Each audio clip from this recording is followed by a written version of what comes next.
thing in your nightmare, that thing that's holding you back, that thing that's dragging you down, that thing is you.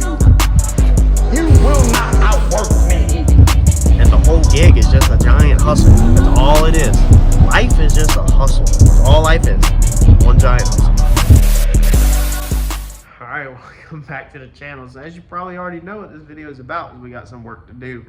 So we got to get this thing up on crib blocks and get this transmission taken apart. Now, I'm not going to take this to Randy's shop and pull this transmission, because then what that would mean is out the garage, loaded into the trailer, out the trailer into Randy's shop, up onto the lift, pull the transmission back, drop the converter out. I don't think it can sit on the lift, so then it probably have to be off the lift, pushed into the trailer, stay in the trailer, converter comes back, converters come back, push this thing back in Randy's shop, back up on the lift, throw the converters in, back off the lift, back in the trailer. You catch my drift? Check this guy out up here on the wall. This is called a mini split. This is AC. This is heaven for down south. If you're not familiar, maybe if you're up north, it would be shooting heat out. Not really sure, but we're just going to shoot this thing really high up on crib blocks. And I am going to simply unhook this transmission, scoot it back just a little down, enough to just take this converter out is my hope, and then just leave everything alone, walk away, send the converter out, get it fixed, hopefully slip back under there, push her back in, put it back up, push it forward, bolt it back up. That's the hopes. Now, it's definitely harder doing on the floor in your garage, way harder, but laying on blankets with the AC is a little better than the work that I just explained about going to put it on a lift. One day I want to put a post lift in this garage, but when you put a post lift somewhere in such a small area like this, then you can't really use it for anything else, and it can get in the way. So that's the reason why we don't have a post lift right now. And again, I don't want it sitting at even our shop. I don't want to use Mike's lift at the shop and then it just sitting there. So I think it's best if it stays here and we just deal with it. I've put the transmission in and out of this car a handful of times on the ground. So let's get at it. Let's get this thing up on the lift and let's get this torque converter out.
That sucked.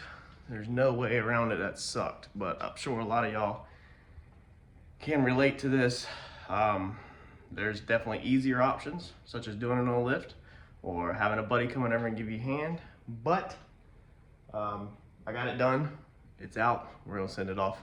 Did not think I was gonna take this thing all the way out tonight, and then I got right there to the end and I was like, man, you're in your zone, you're in this. Just get it out, because you know that tomorrow afternoon you ain't gonna want to pull that torque converter out, and it puts you a whole 24 hours ahead instead of pulling it out tomorrow. I need to cut grass tomorrow, I think, anyway. So it's out. We're gonna get this thing in the box and we're gonna get this thing sent back to PTC. I guess I'm gonna take it to the shop and drain it at the shop.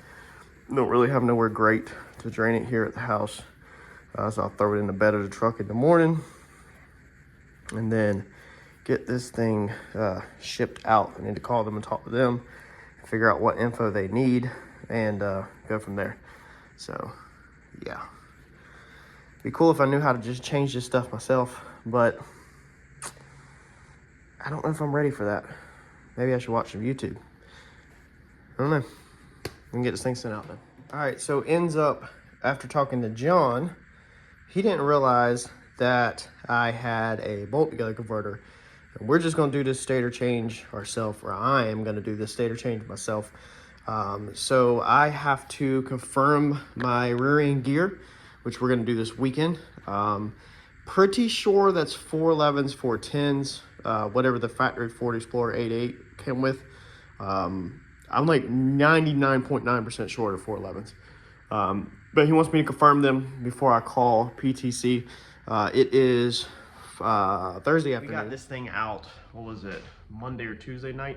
It was like Tuesday night I got this transmission out.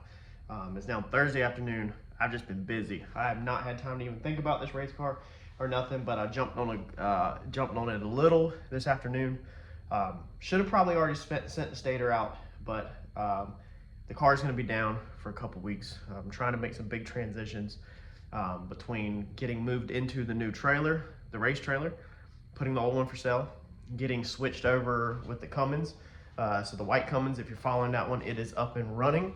We'll be releasing another video on that here shortly. And hopefully getting in the new Cummins that I bought, another new Cummins that I may be keeping at the beginning of the week. So car might be down, so I'm not in a dire need. Now I just ran in tonight to the shop just a minute ago and cut this. So I had to do the pie notch. So it's too loud here. Shop's like 7 minutes up the road. So I ran in there. So now I have to figure out where we're gonna put this second blow off valve in here. John said that he thinks that one's not enough. So we are gonna run duals. So we're gonna figure out where we're gonna put this at, and then we are gonna run the pipe over to Randy Haywood at Carolina Dyno here in Wilmington and have him TIG this thing up for us and get it back on the car. So let me see where I'm gonna put this thing at. All right, so this is how we're gonna do it. We're just gonna tape it on there and put some silicone around the pipe. This should be good enough to transport it. Unfortunately, I don't weld TIG. I don't do aluminum here at the house. I have to have somebody do it for me. Eventually, I'm gonna learn. It's just right now, the money is not in the budget to buy a TIG machine, so I gotta take it somewhere. So hopefully Mr. Haywood can get it welded up for us in his spare time, and then we'll tee these together. Once it's all welded up, I'll show you how it goes. It looks good. The old one, you know, is still right here, but then the other one is indexed right here, so they're together. John had said I could put one over there, but I remember I did research on the best place to put the blow-off valve whenever I chose to go there, and I decided to, can't remember why I decided to do that, but I don't want to put one over there or even right here and then mess something up. I feel like it's not supposed to be that close to the throttle body inlet, and then we also have a sensor right underneath here that goes in the cold side. So I don't want to put something over there and then it be wrong, and then I've got a blow-off valve mounted in the wrong place. That'd be a nightmare. So I know the system works good, zero issues with the placement right here. So right next to it should keep us at zero issues and the system continuing to work good as it should.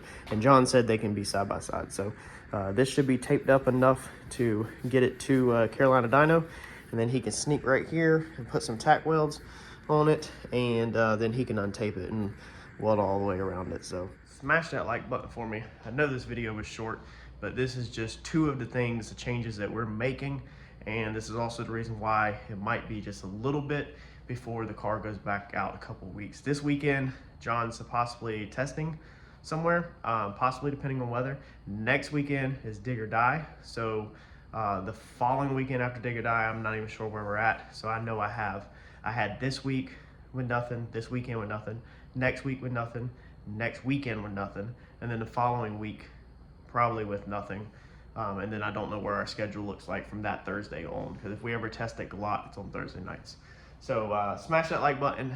Y'all will be the first to know what we're doing, where we're at, and hopefully I'm thinking that once I call in the stator, information on the stator come like Monday, or maybe even tomorrow. Maybe I'll call it in tomorrow.